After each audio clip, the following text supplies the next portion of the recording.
Kuulge, meid ju ümbritseb maailm on ju silmnähtavalt elu täis. Aga kas te olete kunagi päriselt mõelnud, millest see kõik koosneb? Täna vaatamegi elu kõige pisemaid ehituskivi. Vaadake korraks ringi.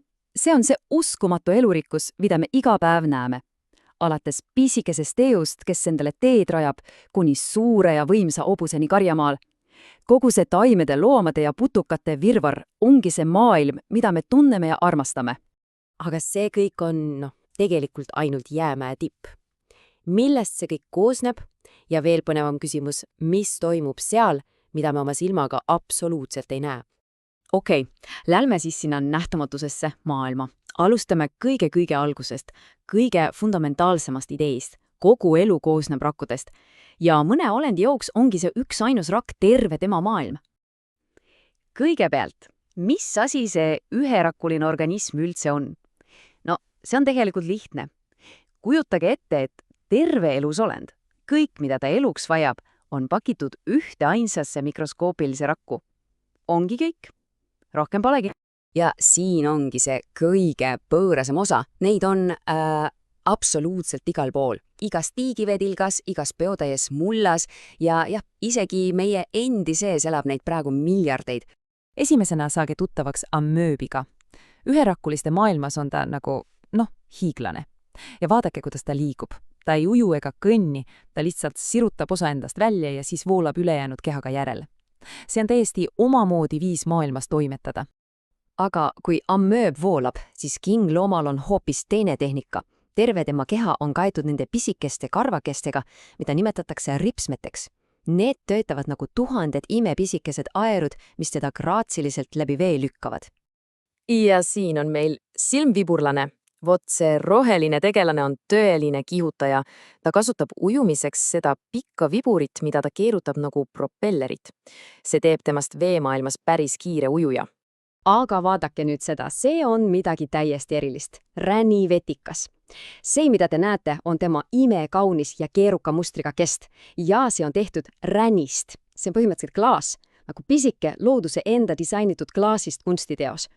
Ja see siin on hea näide sellest, et kõik pisikud pole üldsegi pahad.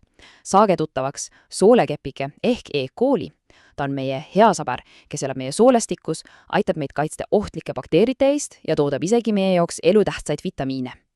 Okei, aga kui väikesed nad siis tegelikult on? Et sellest aru saada, vaadake seda pilti.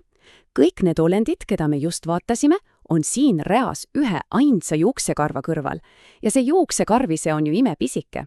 See paneb asjad ikka hoopis teise perspektiivi, eks ole. Nii, me oleme nüüd näinud, et üks ainus rakk võib olla täiesti iseseisev elusolend, aga mis juhtub siis, kui rakkud hakkavad koostööd tegema? Kuidas me saame ühest paljud ja ehitame üles midagi suurt ja keerulist, nagu näiteks meie ise? Nii, oleme tagasi maailmas, mida me tunneme. Suured loomad, vasakul elevant, paremal saarmas. Suuruse vahe on ju ilmselge, aga see tekitab ühe päris huvitava küsimuse. Mõelge nüüd loogiliselt. Elevant on saarmast ikka kordades suurem. Kas see ei tähenda siis seda, et ka tema ehitusblokid, tema rakud peavad olema suuremad? No mis te arvate, kummal on suuremad naharakud? Ja nüüd, üllatus, tegelikult on nende naharakud põhimõtteliselt ühesuurused. Uskumatu, eks? Asi polegi raku suuruses, vaid nende arvus. Elevant on lihtsalt, tal on neid rakke lihtsalt metsikult palju rohkem. Okei, meil on nüüd need üherakkulised pisikesed ja siis need hiiglaslikud, paljudest rakkudest koosnevad olendid.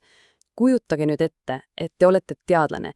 Kuidas te sellesse tohutuses segadusse mingisuguse korra loote? Kuidas seda kõike sorteerida? Ja et te mõistaksite, kui suur see segadus on.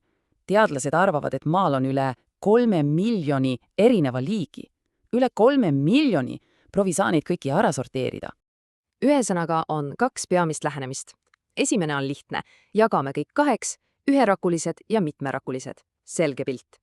Aga teadlased kasutavad veel teist, täpsevat süsteemi, kuningriike. Ja siit läheb asi põnevaks. Näiteks see sama üherakuline amööb.